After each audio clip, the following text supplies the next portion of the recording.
காத்தாயி அம்மனின் அருளடியவர்கள் அனைவருக்கும் வணக்கம். இன்றைய தினம் மகிழ்வான செய்தி உங்களை வந்தடைய வாழ்த்துகள். அபிராமி அந்தாதி பாடல் எண் 44. சந்தேகங்கள் விலக இந்த பாடலை படியுங்கள், கேளுங்கள். தவளே இவள் எங்கள் சங்கரனார் மனைமங்கலமாம், அவளே அவர் தமக்கு அன்னையும் ஆயினள். ஆகையினால் இவளே கடவுளர் யாவர்க்கும் மேலை இறைவியுமாம். துவளேன் இனி ஒரு தெய்வம் உண்டாக மெய்த்தொண்டு செய்தே. தவத்தினால் அறியக்கூடிய இந்த தேவி அபிராமி எங்கள் சங்கரனராகிய சிவபெருமானுக்கு துணைவியாகும் பேருடையாள். அவருக்கு அவளே அன்னையும் ஆவாள். அதனால் அவளே அனைத்து கடவுளருக்கும் அன்னையாகின்றாள், இறைவியும் ஆவாள்.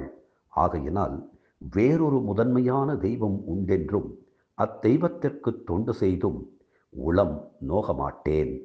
ஆம், நம்முடைய சந்தேகங்கள் விலக வேண்டுமானால் முதலில் நம்மை நாம் நம்பிக்கையோடு பார்க்க வேண்டும். நம்முடைய தவறுகளை நீக்கிக் கொள்ள வேண்டும்.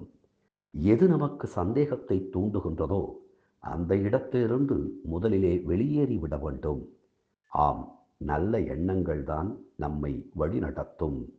சந்தேகம் கொண்டு எந்த செயலை செய்தாலும் அது வெற்றி பெறுவதில் கொஞ்சம் சிரமமாகும். எனவே சந்தேகத்தை விட்டுவிடுங்கள். யார் மீதும் சந்தேகம் கொள்ளாதீர்கள். படைத்த அம்பிகை நம்மை பார்த்து கொள்வாள் என்ற நம்பிக்கையில் தொடருங்கள்.